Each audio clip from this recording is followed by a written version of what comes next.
సింగపూర్లో job search చేస్తున్నారా? ఈ 3 సింపుల్ స్టెప్స్ ఫాలో చేస్తే మీ ఛాన్సెస్ ఇంప్రూవ్ అవ్వచ్చు. వీడియో కంప్లీట్గా చూడండి. ఎండ్లో ఆల్మోస్ట్ ఎవరు చెప్పని ఒక ప్రో టిప్ షేర్ చేస్తాను. Hi guys, I hope all are doing good. Welcome back to our channel Funanjali vlogs. Without any late, let's get started today's video. Step 1. మీకు నచ్చిన కంపెనీ అఫీషియల్ కెరియర్ పేజ్ని విజిట్ చేసి అక్కడ ఉన్న జాబ్ ఓపెనింగ్స్ చూసి మీ updated resume upload చేసి డైరెక్ట్గా apply చేయాలి. అఫీషియల్ కంపెనీ వెబ్సైట్ ద్వారా అప్లై చేయడం వల్ల సేఫ్గా ఇంకా జెన్యూన్ వే అవుతుంది. సో ఇలా జెన్యూన్ వేస్లో అప్లై చేసుకుంటే ఏదో ఒక టైంలో జాబ్ వచ్చే అవకాశం ఉంటుంది. మీరైతే డిస్కరేజ్ అవ్వకండి. స్టెప్ 2. మీ జాబ్ సర్చ్ని ఎక్స్పాండ్ చేయాలంటే ట్రస్టెడ్ జాబ్ పోర్టల్స్ యూజ్ చేయాలి. అవేంటంటే job street, LinkedIn, indeed, my careers future లాంటి ప్లాట్ఫామ్స్లో డైలీ న్యూ జాబ్ ఓపెనింగ్స్ పడతాయి. మీ ప్రొఫైల్ కంప్లీట్ చేసి అప్డేటెడ్ రెజ్యూమే అప్లోడ్ చేసి మీ స్కిల్స్కి మ్యాచ్ అయ్యే జాబ్స్కి అప్లై చేయాలి. కొన్ని కంపెనీస్ స్క్రీనింగ్లో లేదా అప్లికేషన్ ఫిల్ చేసేటప్పుడు పిన్ నెంబర్ అడగవచ్చు. కానీ కంపెనీ లేదా రిక్రూట్మెంట్ ఏజెన్సీ జెన్యూన్ అని వెరిఫై చేసిన తర్వాత మాత్రమే పిన్ నెంబర్ షేర్ చేయండి. కాంట్రాక్ట్ రోల్స్ కూడా సింగపూర్లో లోకల్ ఎక్స్పీరియన్స్ సంపాదించడానికి మంచి ఆపర్చునిటీ. సో కాంట్రాక్ట్ రోల్స్ అని తీసి పాడేయకండి.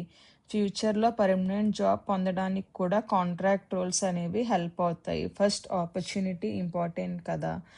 సో నెగిటివ్గా ఫీల్ అవ్వకుండా కాంట్రాక్ట్ జాబ్స్ని గ్రాప్ చేసుకోండి. పిన్ నెంబర్ అంటే ఏమిటంటే ఫారెన్ ఐడెంటిఫికేషన్ నెంబర్.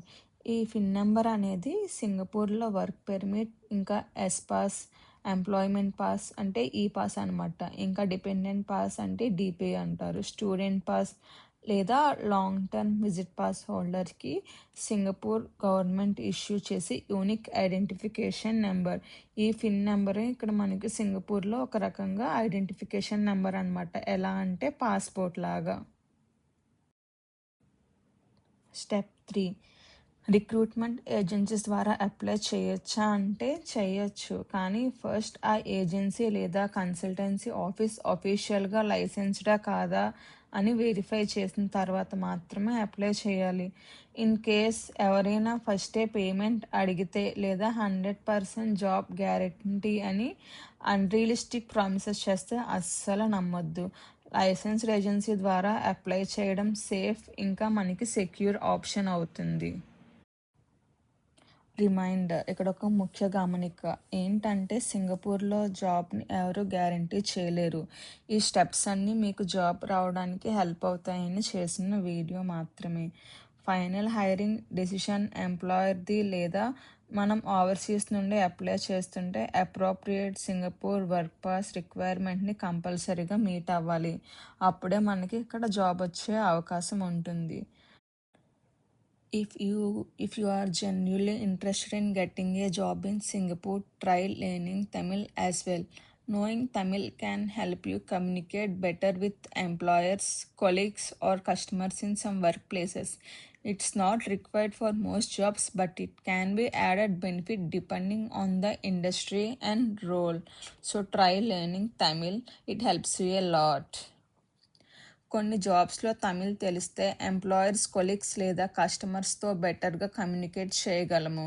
సో అన్ని జాబ్స్కి ఇది కంపల్సరీ అని కాదు, కానీ కొన్ని ఇండస్ట్రీలో ఇది మీకు అడిషనల్ అడ్వాంటేజ్ అవ్వచ్చు. సో తమిళ్ నేర్చుకుంటే మనకి యాడెడ్ బెనిఫిట్ అవుతుంది అనమాట. ఏదన్నా పాసిబిలిటీస్ ఉంటే డైలీ ఒక 1 hour తమిళ్ నేర్చుకోవటానికి ట్రై చేయండి.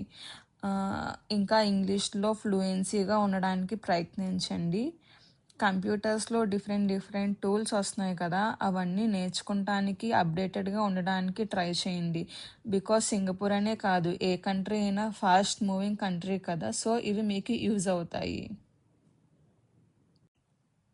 మీ ఫీడ్బ్యాక్ నా నెక్స్ట్ వీడియోకి ఇన్స్పిరేషన్.